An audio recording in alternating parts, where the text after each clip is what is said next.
نحمده ونصلي على رسوله الكريم اما بعد فاعوذ باللہ من الشیطان الرجیم بسم اللہ الرحمن الرحیم۔ اللہ تعالیٰ نے اس کائنات کو بنایا اور اس میں اللہ تعالیٰ نے انسان کو پیدا کیا، اور مقصد کیا ہے کہ لوگ اللہ رب العزت کی ذات کو پہچانیں۔ اس مقصد کے لیے اللہ تعالیٰ نے بہت سے پیغمبروں کو بھیجا، جن کا مقصد کیا تھا کہ انسانیت کو اللہ رب العزت کے ساتھ جوڑ دیا جائے۔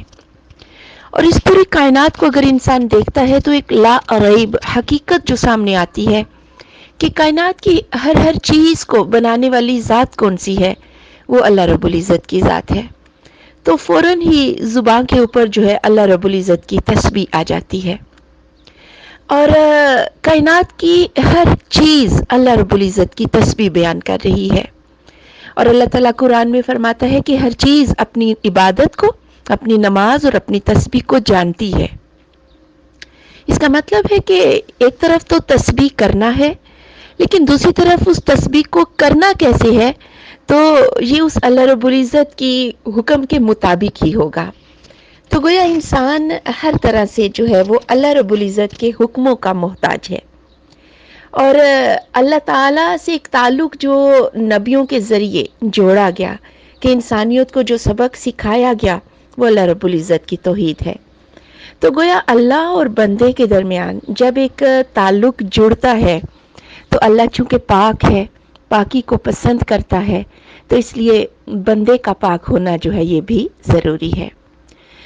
پاکی کے احکامات جو ہیں ہر حدیث کے اندر بیان ہوئے ہیں، اور اس سلسلے میں کتاب الطہارہ جو ہے سنن نسائی کے اندر سب سے پہلا چیپٹر جو ہے وہ کتاب الطہارہ ہے۔ تو انسان کو اپنی پاکیزگی کا، اپنی صفائی ستھرائی کا بہت خیال رکھنا چاہیے، کیونکہ اسے دن میں 5 مرتبہ اللہ رب العزت سے نماز کے ذریعے اپنا تعلق جوڑنا ہے، پھر دعا کے ذریعے جو ہے اپنا تعلق سے جوڑنا ہے۔ تو اس لیے انسان کی پاکیزگی جو ہے اسے اس کا بہت خیال رکھنا چاہیے۔ سیدنا ابو ہریرہ رضی اللہ تعالیٰ عنہ سے روایت ہے کہ نبی کریم صلی اللہ علیہ وآلہ وسلم نے فرمایا، 5 چیزیں فطرت سے ہیں: ختنہ کرنا، زیر ناف کے بال مونڈنا، بغلوں کے بال اکھیڑنا، ناخن کاٹنا اور مونچھیں تراشنا۔ تو گویا یہ 5 چیزیں انسان کی فطرت میں داخل ہیں، اور اس صفائی کے بغیر انسان جو ہے وہ مطمئن نہیں رہ سکتا۔ تو حدیث میں بغلوں کے بال مونڈنے کی بجائے اکھاڑنے کا ذکر ہے۔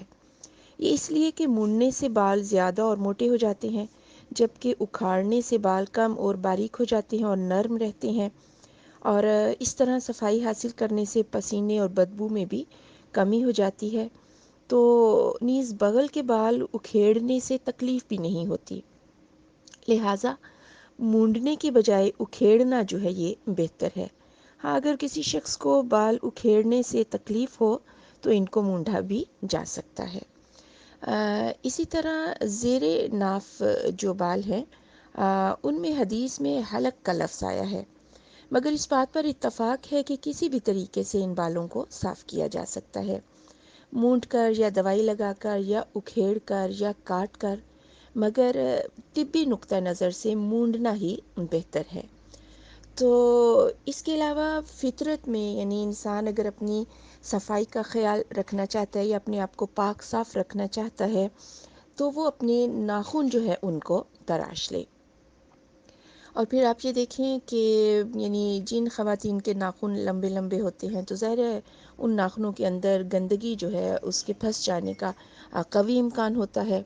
تو ایسے ناخن جب رکھے ہوتے ہیں تو اگر کوئی عورت ان ناخنوں سے آٹا گوندے تو ظاہر ہے طبیعت کتنی گرام بار ہو جاتی ہے کہ انسان کو پاکیزگی کا تصور نہیں آتا۔ اس لیے فطرت میں یہ چیزیں شامل ہیں، اور رسول اللہ صلی اللہ علیہ وآلہ وسلم نے ان چیزوں سے منع کر دیا اور کہا کہ مومن اپنی اس پاکیزگی اور صفائی کا خوب خیال رکھے۔